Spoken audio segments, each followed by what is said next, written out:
And welcome, introduce yourself, give us your testimony.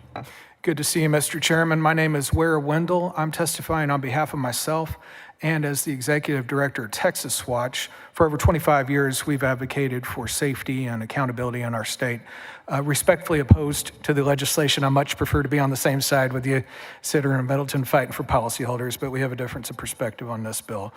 When we put our hand on our heart, over our heart, and we talk about liberty and justice for all, I think it's very important to understand how ancient these rights are.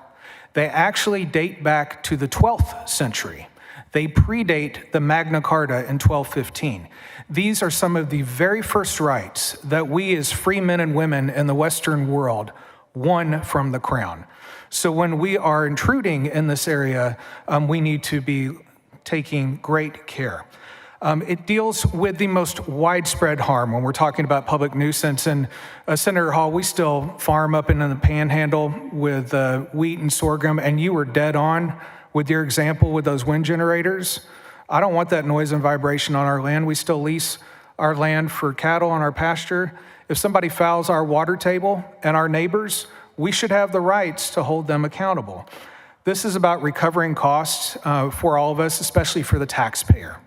And one thing that has been mentioned, Mr. Chairman, the state Supreme Court, the Texas Supreme Court, spoke very loudly on this issue in 2016 in the Cross-Tex opinion. That has been described as a treatise.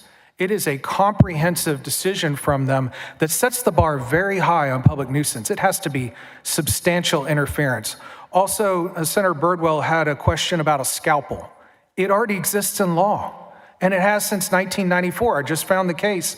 I don't know if it was provided to you, Senator, by the proponents of the bill. It's Maranatha Temple versus Enterprise, 893 Southwest 2nd, 92. That's a 94 case out of the Houston First Court of Appeals that says there is a lawful operation defense. So if a business is doing it the right way, they have nothing to fear under our law. Nothing to fear. I'm out of time, but I'm happy to answer any questions.